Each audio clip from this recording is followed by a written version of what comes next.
ሚት በርገር በስጋ ነው ማሳያችሁ። በጣም ይጣፍጣል።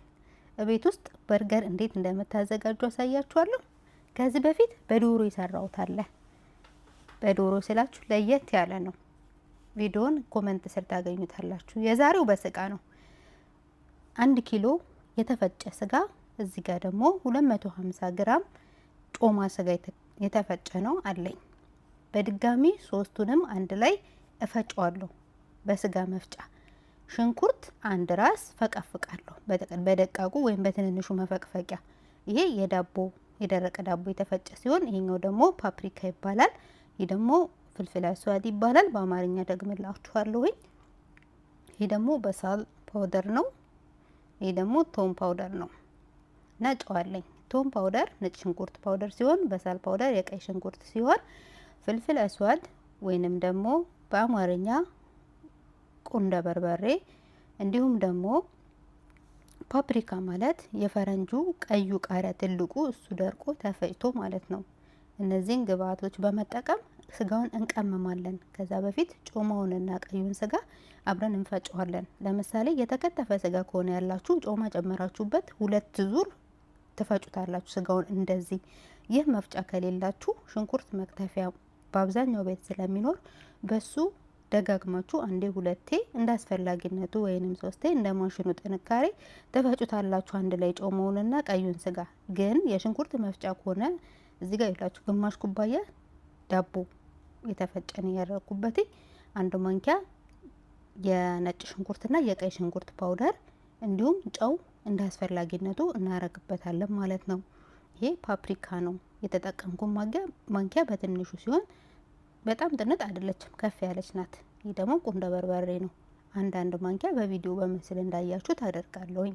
ከቁንደ በርበሬው ጨመር አደረኩኝ፣ ግን ድርበብ ስለነበር ነው እንጂ ከዛ በላይ ጨምሩ ለማለት አይደለም። የተጠቀምኩት ስጋ 1 ኪሎ ይባል እንጂ ሙሉ 1 ኪሎ ላይሆን ይችላል። 900 850 ቢሆን ችግር የለውም። በተመሳሳይ ስሩት። ይሄ ደግሞ ባርቢኪው ነው።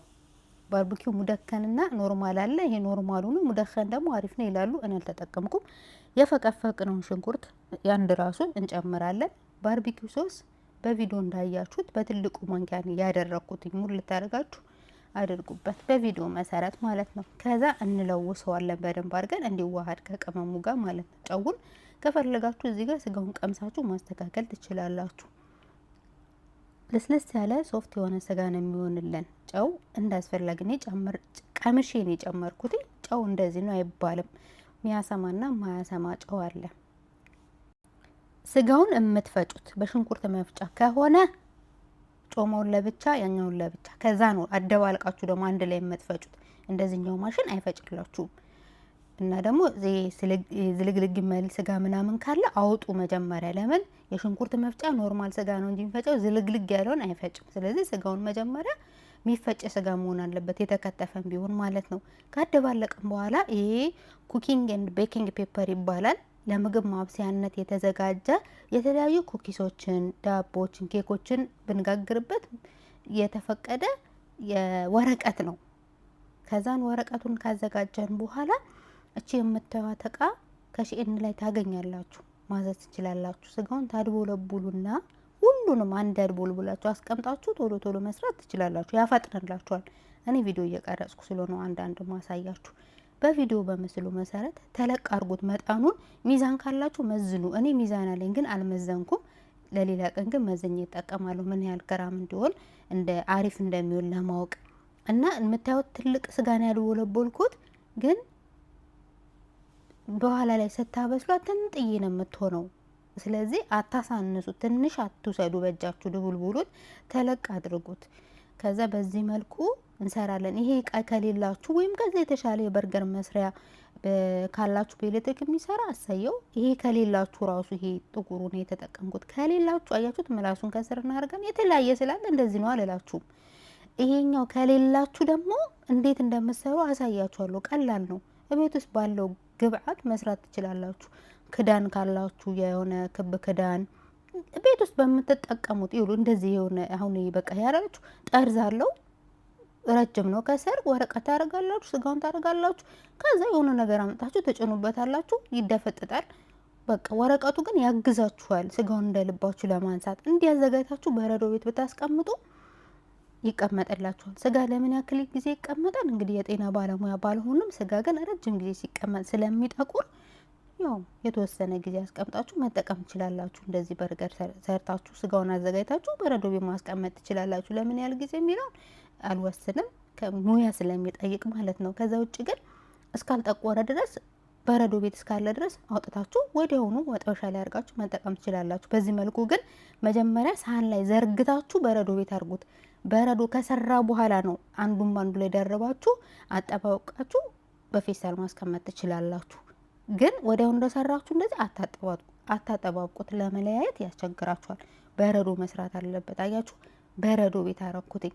ወዲያውን በርገር መስራት ትችላላችሁ። ከፈለጋችሁ በረዶ ቤት ማድረግ ትችላላችሁ። ቲማቲም፣ የሰላጣ ቅጠል አለኝ መጥበሻ ላይ። አሁን ስጋውን አደርጋለሁ። ምንም አይነት ዘይት አላደረኩም፣ ጮማ ስላለው እራሱ ይወጣል። ሙቀቱ መካከለኛ አድርጋችሁ መጥበሻው ይሙቅ። ሶስ፣ ማዮኔዝ፣ ካቻፕ፣ ባርቢኪው ሶስ እና ሞስተርድ አለኝ። ከነዚህ ግብአት ማዮኔዙን በዛ እናደርገዋለን። እንዲያቃጥል የፈለጋችሁ ከሆነ ሳልሳ ሀር ወይም የምትፈልጉት እናንተ የሚያቃጥል ነገር ተጠቀሙ። እነዚህን አምስቱን ግብአት አንዳንድ ማንኪያ እናደርግና ከማዮኔዙ በዛ እናደርጋለን። ከፈለጋችሁ አንዳንድ ሰው ካቻፕ ብቻ የሚፈልጋለ፣ ካቻፕ ማዮኔዝ የሚፈልጋለ። የሶሱ እንግዲህ የራሳችሁ ምርጫ ነው። ኪያር ሙኸለል፣ ሽንኩርት፣ ቲማቲም እና የሰላጣ ቅጠሉን በዚህ መልኩ አዘጋጅቻለሁ። በርገር ውስጥ ሊገባ የሚፈለገውን ነገር መጨመር ትችላላችሁ። እዚህ ጋር ደግሞ ጆብን ስላይስ አለኝ። ዳቦ ማንኛውንም የምትወዱትን ጣም መግዛት ትችላላችሁ። ይሄኛው ቆንጆ ነው፣ ለስለስ ያለ። እኔ የተጠቀምኩትን ላሳያችሁ ብዬ ነው። ይሄ ደግሞ ስፕሬ እንትን ነው፣ ቅቤ ነው፣ ዙብዳ ነው የሚል እንደዚህ ረሻሽ ነው። ምንድነው የሚባለው በአማርኛ? ነፍታችሁት እንትኑ ላይ መጥበሻው ላይ ወይም ዳቦ ላይ ሞቅ ሞቅ ለማድረግ ዳቦን ማለት ነው። እንደዚህ ካልፈለጋችሁ ይሄን ስቴፕ መዝለል ትችላላችሁ፣ ግን በጣም አሪፍ ነው እንዴ ስታረጉ። በመጀመሪያ መጥበሻው ይጋል፣ ከዛም በኋላ መጥበሻ ላይ ስፕሬውን መንፋት ትችላላችሁ፣ ወይንም ዳቦ ላይ አያችሁት፣ ሞቅ ሞቅ ስታረጉት ቆንጆ ይሆናል የዳቦ ጣም። ያዘጋጀነውን ማዮኔዝ እና ካቻፕ፣ ሞስተርድ እና ባርቢኪው ሶስ እንዲሁም ደግሞ ሳልሳ ሀር የጨመርኩትን ያደባለኩትን፣ ከዛ ቲማቲም፣ ሁለቱንም ዳቦ ነው የቀባሁት በሁለቱም በኩል ማለት ነው። ከዛ ቀጣዩ ስቴፕ ጅብን ወይንም ደግሞ እናንተ ስጋ፣ ከዛ ጅብን። ይሄን ስቴፕ ችግር የለውም፣ ዋናው ነገር ሁሉም ነገር ውስጡ ይኖር። የምትፈልጉትን ስቴፕ መጠቀም ትችላላችሁ። ሽንኩርት በስሱ የከተፍኳትን ጣውላ አረኩኝ። ሽንኩርት የማይበሉ ከሆነ እሱንም መዝለል ትችላላችሁ። ከፈለጋችሁ ሀለቢኖ የሚያቃጥለውን ቃሪያ መጠቀም ትችላላችሁ። ከያር ሙከለል የማይበሉ ከሆነ መዝለል ትችላላችሁ፣ ይህን ስቴፕ ማለት ነው። ይህን አጠቃለል ማየት ለምትፈልጉ ከዚህ በፊት የዶሮ ሳንዱች የሰራሁትን ቪዲዮ ከስር ኮመንት ስር በጣታችሁ በመጫን ሊንኩን በሰማያዊ ያለውን እንዴት እንደምጠቀልለው ጠቅልላችሁ በማስቀመጥ አንደኛ እንዳይቀዘቅስ፣ ሁለተኛ በፈለገው ሰዓት አንድ ሰው አንስቶ እንዲበላ ያደርጋል ማለት ነው። ለኔ የሰራሁትን ላሳያችሁ። እዛው ላይ ጮማ ስጋ እወዳለሁ። እዛው ስጋ የጠበስኩበት መጥበሻ ላይ ምንም ቅቤ አላደረኩም። ዳቦን በዚህ መልኩ ሙቅ ቀረኩኝና እኔ ቃ ያለ ነገር ነው የምወደው። ያበሻ ልጅ አይደለሁ። ቀንበር በቃ ችክን ያለ ነገር ይመቸኛል። ከዛ ስጋው ላይ ሲበስል ቺዙን እዛው ላይ ያረኩበትኝ። ከዛ እንደዚህ እንደምታዩት አድርጌ በጣም ደስ ይላል። ጮማ ስጋ ግን እንደማትወዱ አትሞክሩት፣ ቅቤ አድርጋችሁ ሞክሩት። ቅቤው በጣም አሪፍ ነው፣ ዳቦ ቆንጆ ጣዕም እንዲሰጠው ስለሚያደርግ ቅቤ አለማድረግ አትርሱ፣ አትዝለሉት የቅቤውን ስቴፕ ማለት ነው። ከዛ ውጪ ሀለቢኖ አደረኩኝ፣ ሽንኩርት አረኩበትኝ። ሀለቢኖ ቃሪያ ነው የረጃ